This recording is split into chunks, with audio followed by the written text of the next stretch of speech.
বিনিয়োগের টানা খরার মধ্যে মার্কিন শুল্ক নীতিতে বাংলাদেশে কয়েক বিলিয়ন ডলারের চীনা বিনিয়োগের সম্ভাবনা দেখছেন অর্থনীতিবিদরা। তবে ব্যবসা বাণিজ্যে ঘন ঘন নীতি বদল ও অপ্রয়োজনীয় আমলাতান্ত্রিক জটিলতা থাকলে হেলায় সুযোগ হারানোর শঙ্কাও তাদের। বলছেন, পরিস্থিতির উন্নতি না করলে বিনিয়োগগুলো পাবে ভারত, ভিয়েতনাম সহ প্রতিযোগী দেশগুলো। অর্থ উপদেষ্টা ডক্টর সালেউদ্দিন আহমেদ জানিয়েছেন, বিনিয়োগ প্রতিবন্ধকতা কাটানোর চেষ্টা চলছে। আগামী সরকারের জন্য একটি ভিত্তি তৈরি করে দিয়ে যাবেন তারা। গোলাম মঈনুল হাসানের 3 পর্বের প্রতিবেদনের প্রথমটি আজ।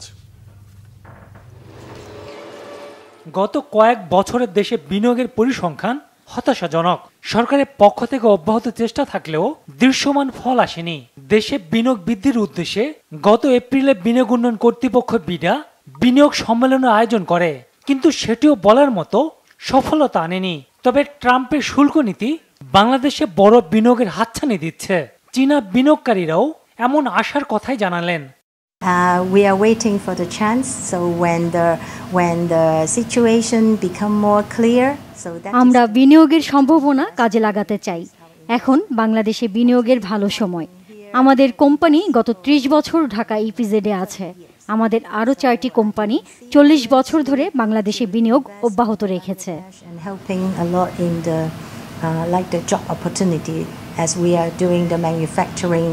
ট্যারিফের ফলে আমরা চায়নার থেকে খুব ভালো রেসপন্স পাচ্ছি এবং আমি আশা করব যে আপনি দেখবেন যে আর কিছুদিন পরে আপনি চাইনিজ বিনিয়োগ আগের গত কয়েক বছরের ডাটা এবং এই আগামী গত 1 বছর বা আগামী কয়েক মাসের ডাটা নিয়ে আপনি দেখবেন যে চাইনিজ বিনিয়োগের বাংলাদেশ কম্পেয়ারলি এই যখন বাংলাদেশে ইনভেস্টমেন্টের অবস্থা যেখানে অনেক কম বলতে পারি আমি।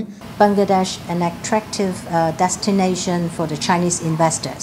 বাংলাদেশ চীনা বিনিয়োগকারীদের জন্য এখন আকর্ষণীয় গন্তব্য। বেজার তথ্য অনুযায়ী গত 3 মাসে 9টি নতুন কোম্পানি চুক্তি সই করেছে। এটি খুবই ভালো লক্ষণ। Of investments in Bangladesh.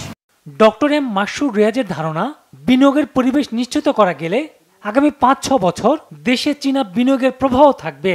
অনেক চাইনিজ প্রতিষ্ঠান যারা এক্সপোর্ট করে ইউরোপে বা নর্থ আমেরিকাতে, তারা সেই ইউএস যে প্রোটেকশনিজম, যে কনজারভেটিভ মেজার, সেটাকে বাইপাস করার জন্য অন্য আরেক দেশে গিয়ে ফ্যাক্টরি বা ব্যবসা স্থাপন করে সেখান থেকে এক্সপোর্ট করার একটা কৌশল তারা নিয়েছে।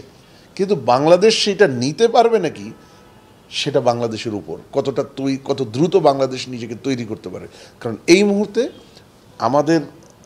আমরা তাদের পছন্দের একটা জায়গা, কিন্তু আমরা কিন্তু সর্বদিক থেকে তৈরি না। আমাদের বিনিয়োগ পরিবেশে অনেক ঘাটতি আছে। আগামী 5 থেকে 7টা বছর খুব গুরুত্বপূর্ণ। এই সময়ই কিন্তু এই ইনভেস্টমেন্টগুলো বিভিন্ন দেশে যাবে। সুতরাং আমরা যদি দ্রুত তৈরি হতে না পারি আর এই 5-7 বছরের উইন্ডো আমরা মিস করে ফেলি, 5 বছরই আমি বলবো, তাহলে কিন্তু দেরি হয়ে যাবে। অর্থ উপদেষ্টা জানান, বিনিয়োগের প্রতিবন্ধকতা দূর করতে কাজ করে যাচ্ছে অন্তর্বর্তী সরকার। এটা হয়তো আমরা ইমপ্লিমেন্ট করতে পারবো না, বাট পরবর্তী গভর্নমেন্ট এসে এই যে ইন্ডিয়ার ট্যাক্স পলিসি ইউনিট আছে, ওটা তখন ওরা কগনিজেন্স নেবে। এটা কিন্তু ভেরি ইম্পর্টেন্ট জিনিস।